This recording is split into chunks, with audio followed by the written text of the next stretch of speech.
Para o nosso segundo bloco, a gente trouxe o tema análise de dados, que é um tema que está muito em alta. E eu quero perguntar para vocês, né? Como que a gente pode utilizar da análise de dados para o benefício das organizações? É obrigatório que a gente tenha essa ciência, essa sensibilidade, né, de como os dados eles são importantes para a geração de informação e tomada de decisão futuramente. Então, a organização pública, como Michelda falou no bloco passado, ela tem que pesquisar.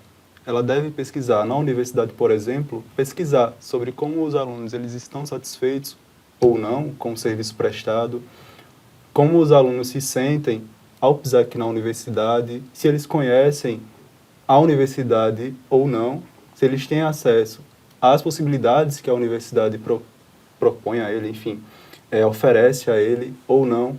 Então, assim, se ela não tem esses dados, poxa, como é que ela vai tomar uma decisão de forma adequada, como é que ela vai implementar um novo passo, enfim, uma inovação, se ela não tem esse conhecimento, né? Então, é muito importante e indispensável que os dados eles sejam coletados, sejam tratados e analisados posteriormente para uma tomada de decisão adequada e que a execução seja aplicada, né, na prática, vamos dizer assim, para o bem da sociedade como um todo, né, não somente dos estudantes que aqui estudam, por exemplo.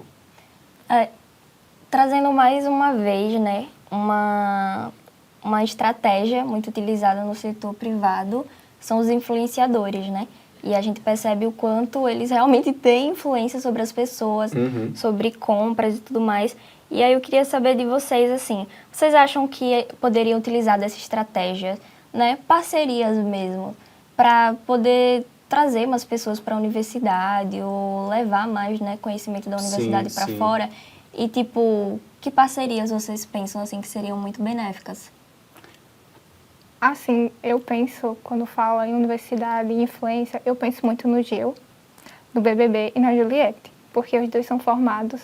Eu também pensei neles. Eu sempre penso nele quando falo. E principalmente porque o Gil, ele participou do ENEG, que é o Encontro de Movimento de Empresas Júniors, que foi lá em Floripa, e ele estava lá dando palestra, incentivando a galera do movimento, né, de empresas júniors, e eu creio que esses são dos influências que poderia as universidades utilizar para que divulgue mais sobre os benefícios da universidade, para que atraia mais o público para vir para a universidade pública. São influenciadores... Até mesmo dentro... Eita, foi mal. Pode falar. Até mesmo dentro da região, né?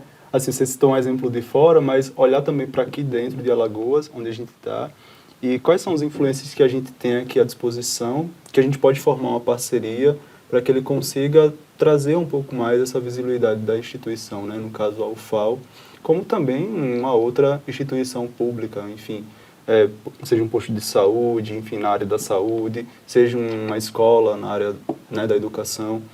Então, assim, usar desses artifícios para conseguir chegar à população, porque a população consome bastante esse público, então elas vão ter acesso a eles e elas posteriormente vão ter acesso ao serviço público, e no caso da gente, na educação, aqui na universidade. Sobre os influenciadores, né?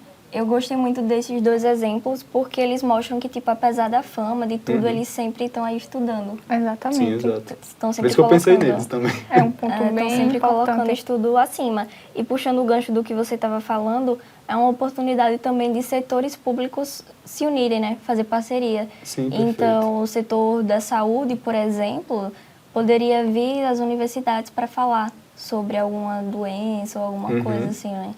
Uma movimentação que eu vejo bastante é do professor Carlos Everaldo, né?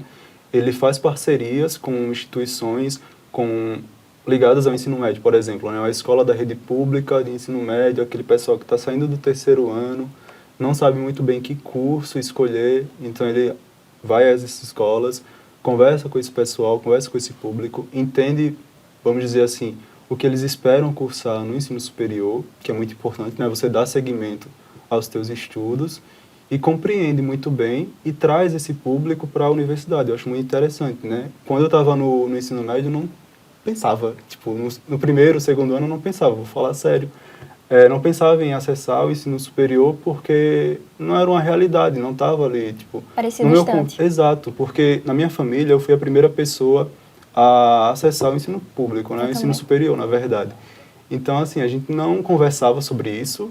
Eu atualmente moro com minha mãe apenas e ela é analfabeta, ela não sabe ler nem escrever. Então, como que ela vai dizer para mim que, meu filho, depois desse passo aqui, tu vai precisar acessar um ensino superior público, né, de qualidade que a gente tem aqui em Alagoas. Então, a gente não tinha essa visão, percebe? Então, eu estudei a maior parte do tempo, ela sempre fazia o esforço de pagar a escola particular e tudo mais. Eu ia lá e tal, eu estudava primeiro, segundo, terceiro ano, mas só no terceiro ano, no segundo para terceiro ano, foi que realmente, Enem, aí eu fui pesquisar, pô, Enem, o que é isso? Enem, depois você acessa o ensino superior. Então, acho que, assim, é importante porque tem muitas realidades diferentes dentro do nosso estado, né? A gente, por exemplo, eu com pesquisa, eu estou na Ponta Verde, depois eu estou na Jatiuca, depois eu estou na Ponta Grossa, depois eu estou no Vergel. Realidades diferentes. Totalmente diferente, sabe? Tem gente que tem acesso a um celular, tem pessoas que não têm acesso a um celular. E essa pessoa, às vezes, não tem acesso a esse celular porque ela não sabe utilizá-lo. Entende? Então, o papel do Estado, das organizações públicas é fundamental. Até mesmo a organização pública ela deve saber gerir muito bem e ter conhecimento sobre a realidade, sobre onde ela está inserida e usar os dados justamente para conseguir melhorar seus processos, conseguir chegar na população e atendê-la da melhor forma possível. O Gutenberg falando agora que ele não tinha essa informação, não sabia qual era o ponto, ele sendo aqui natural do Maceió, né? Imagina as pessoas que são do interior. Exato. Que já não tem muito acesso a essas informações mesmo. Eu cresci no interior e morei na zona rural muito tempo da minha vida. Então, essa realidade de você fazer uma faculdade numa capital, ela não existia. A gente não sabe, porque muitas vezes quem é do interior se formou no ensino médio, você já vai trabalhar. Você já vai trabalhar. Você não pensa em fazer uma faculdade, porque para você, faculdade, não existe faculdade pública de graça. Para quem é do interior, a gente não tem essa informação. Então, a gente acha que vai ter que pagar.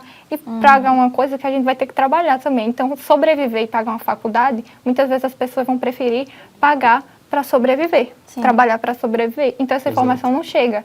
E com os projetos de extensão, igual você falou do professor Carlos Everaldo, eu também faço parte de um projeto de extensão que a gente divulga, né, sobre os benefícios, como montar um currículo para a vida profissional mesmo.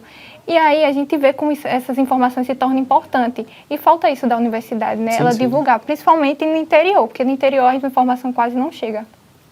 E aí isso entra muito numa frase que tá muito comum na internet, né? Que a federal ela é feita para rico e a particular para pobre. Justamente porque as pessoas não conseguem ter essa visão. E é importante a gente, né, como universitários, buscar de alguma forma, seja através desses projetos de extensão ou de outros projetos, levar isso para as pessoas do ensino médio. A professora Fabiola, né, ela também está com um projeto muito parecido com esse do Carlos, então na disciplina da CE, ela tem levado os alunos para a escola pública para falar para esses alunos do ensino médio, né, que olha, a universidade é de graça, a universidade está ali e tem diversidade de cursos que você pode fazer. Perfeito. E é importante para a gente mudar esse cenário, né, e mostrar que a federal não é só para rico, a federal é para todo mundo. Para todo mundo, exatamente. E não cabe só à universidade fazer essa divulgação, como cabe também a nós, estudantes da universidade, divulgar para os nossos próximos o quanto é importante a universidade pública e a universidade você fazer um curso de graduação. Perfeito. E a educação como um todo, né? Alimentar, retroalimentar isso desde pequeno mesmo. Se tu tem ali na tua família alguma criança, mostrar para ela que a educação é sempre o caminho. Exatamente. Não tem para onde, né? É isso mesmo. E aí, entrando na segunda pergunta, é como medir o retorno. E essa pergunta, ela vem muito também voltada para essa imagem do setor privado. A gente sabe que quando a gente cria uma campanha de marketing, alguma coisa, a gente tem ali o quanto aquela empresa lucrou com aquilo, o quanto ela teve de retorno, e a gente consegue medir isso através daquele dinheiro, digamos assim. E pensando em órgãos públicos, a universidade, por exemplo, né? Já que a gente está falando tanto de universidade, como que a gente poderia medir, né, esse retorno, se a nossa informação está chegando, se não está, se os nossos serviços estão sendo bem divulgados, como vocês pensam assim? Olha, se o serviço está sendo bem prestado, eu acredito que, por exemplo, numa universidade, você tem os índices que o IBGE normalmente divulga. Então, a taxa de analfabetismo, a taxa de pessoas formadas, de evasão de curso. Então, está sempre acompanhando o gestor, né, que está administrando ali aquela universidade, aquela unidade de ensino, está sempre acompanhando isso e olhando também para dentro dela.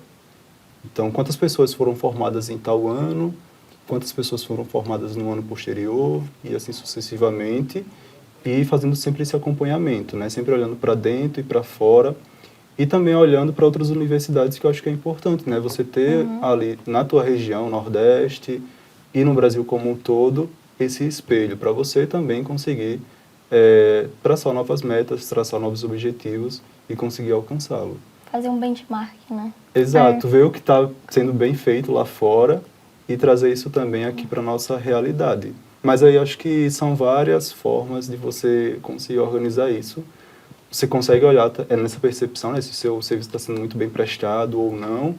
A satisfação também, eu acredito que é algo que você pode ali acabar mensurando ao longo do tempo com relação aos alunos. E eu acredito que é mais ou menos nesse sentido, né? Também acredito que o Guto ele exemplificou muito bem como pode a gente ver esses dados, né, de uma forma geral. Bem, pessoal, e chegamos ao fim da nossa gravação. Queria agradecer a todos por assistir até aqui e agradecer em especial ao nosso convidado por ter aceitado, né, estar aqui conosco. É isso. Agradeço a vocês, né, por terem me convidado, ter dado essa oportunidade de trazer um pouco essa troca. Foi bem bacana, bem legal.